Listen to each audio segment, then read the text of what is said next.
ईशांत शर्मा तीसरे पेसर बन गए हैं भारत से जिन्होंने 300 विकेटें ले ली है।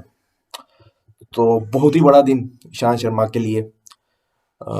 शुरू किया था उन्होंने 2008 में मेनली। अभी भी याद है मुझे, तब मैं कोई 11th में था। तो इंडिया ऑस्ट्रेलिया में खेल रहा था। तो ईशांत शर्मा ने एक बहुत ही बेहतरीन स्पेल कराया था जिसमें पॉन्टिंग को उन्होंने बहुत परेशान किया था। तब बिल्कुुल अलग दिखते थे वो, बहुत ही यंग थे। लंबे लंबे बाल थे उनके।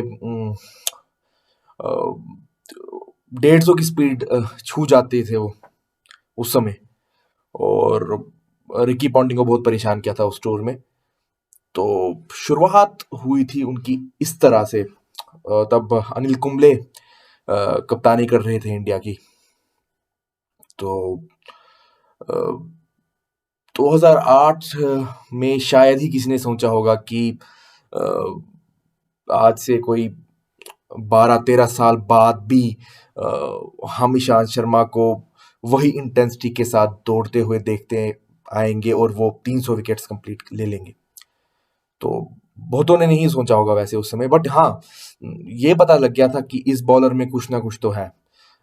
एक ग्रेट बैट्समैन पॉन्टिंग के कैलिबर को इस तरह परेशान करना बहुत बड़ी बात थी।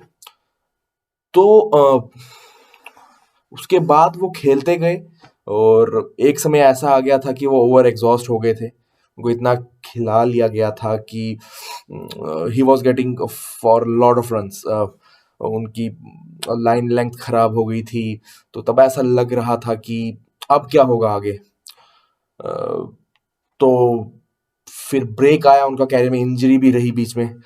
तो जैसा कि मैं भी हर्षा जी को सुन रहा था एक इंटरव्यू में, उन्होंने बीच में एक सीजन लगाया इंग्लैंड काउंटी में, जैसा कि ग्रेट जहीर खान भी कर चुके थे।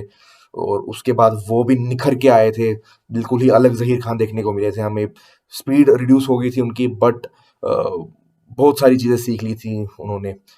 रिवर्स कराना चालू कर दिया था उसके बाद। सेम ईशांत के साथ भी हुआ। स्पीड रिड्यूस हो गई, लाइन लेंथ पे ज़्यादा ध्यान देने लग गए और it was completely different Ishant Sharma after that. Can say Ishant Sharma version 2.0।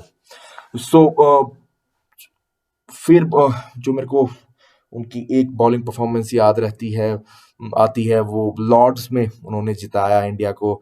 उस इनिंग्स में उन्होंने 6-7 विकेटें ली थी धोनी की कैप्टेंसी में। तो उसमें बाउंसर्स ज़्यादा कराया था इंडिया बॉलर्स ने और इंग्लैंड को बॉल आउट किया था। तो आज भी जब मैं उनको बॉल करते देख रहा था हम दूसरी इनिंग्स में, तो क्या बढ़िया बॉलिंग करा रहे थे वो। मतलब ज़्यादा ओवर्स नहीं कराए उन्होंने, बट जितना भी कराया बहुत अच्छा लग रहा था देख के। बीट किया उन्होंने, दोनों तरफ घूम रही थी बॉल। स्पीड बेशक कम हो गई है और इतने जवान रहे नहीं अब जितने कि वो पहले थे, but he still has to contribute a lot to the Indian cricket. अभी वो 32 साल के हैं और कम से कम 5 साल तो खेलना ही चाहिए उनको इधर से। और उनको ज़्यादा फोकस अपना टेस्ट पे ही रखना चाहिए मेरे हिसाब से।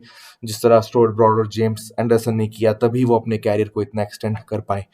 तो बहुत कुछ अभी भी बाकी उनके दिमाग में वो मैजिकल 500 विकेट्स, वो तो होगा ही। और वो अचीव भी कर सकते हैं, कोई बड़ी बात नहीं है अगर वो फिटनेस पे ध्यान दे और लिमिटेड क्रिकेट ही खेले, ज़्यादा फोकस टेस्ट पे ही रखे। तो 5 साल कम से कम अगर वो खेलते हैं तो ही should be able to achieve that feat also.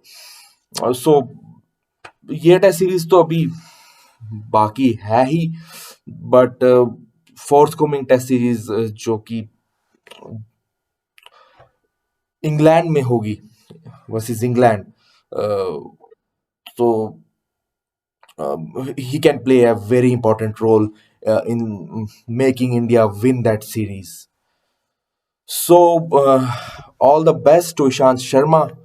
Hope he keep getting wickets and make India win matches, especially in overseas.